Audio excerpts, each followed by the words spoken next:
Business promotions అయినా personal promotions అయినా peak స్థాయిలో జరగాలంటే ఎన్ఎస్ఆర్ ప్రమోషన్స్ విభాగాన్ని సంప్రదించండి. ఇప్పుడు 10 years లైఫ్ ని మనం చూసినట్లయితే ఎలా ఉంది?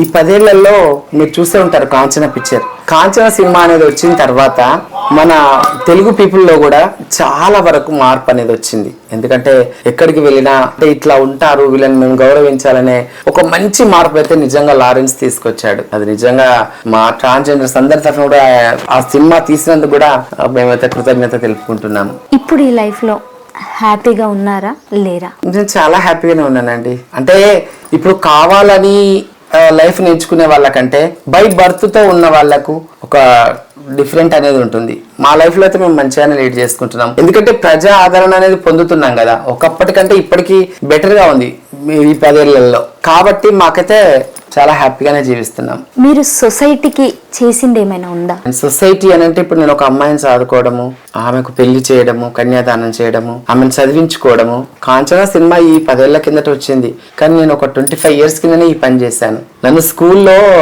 నేను వెళ్ళకపోతే పేరెంట్స్ డే జరుగుతూ ఉంటది. అలాంటప్పుడు ఒక 2-3 years నన్ను పిలిచినాక నేను వెళ్ళలే.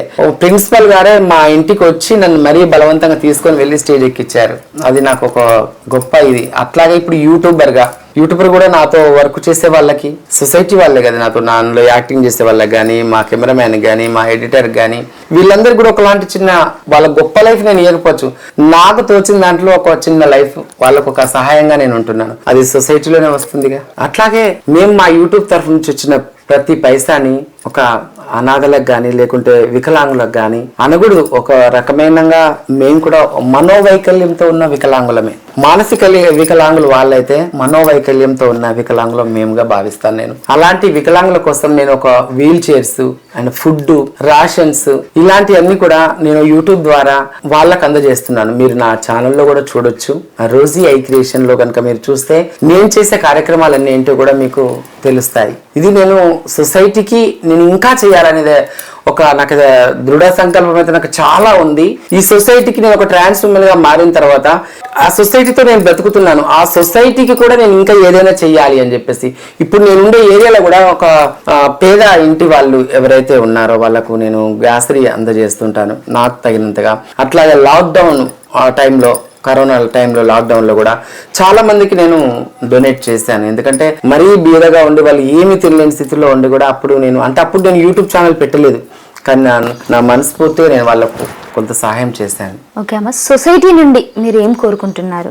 సొసైటీ నుంచి నిజంగా నేను చెప్పాలంటే ఇక్కడైతే బాగా అంటే మాకు చాలా బాధాకరమైన విషయం. నేనేదో బాగున్నాను కదా, ఈ రోజు ఇలా ఉన్నానని చెప్పేసి మీరు వచ్చారు, ఇంకెవరో ఆదరిస్తున్నారు, నాలాంటి కమ్యూనిటీ వ్యక్తులందరినీ కూడా ఈ సొసైటీ అర్థం చేసుకొని అలాంటి వాళ్ళందరినీ కూడా సొసైటీ ఆదరించిన రోజు నిజంగా ఆ సొసైటీకి మేము ఎప్పటికీ మేము రుణపడి ఉంటాం. ఎందుకంటే నేను ఎప్పుడు చాలా ఇంటర్వ్యూలలో కూడా చెప్పాను, మేము ప్రజల మీద బ్రతికే వాళ్ళము. అలాంటి ప్రజలకు మేము ఏదైనా చేయాలనే ఆలోచన మాకు మాత్రం ఖచ్చితంగా ఉంటుంది.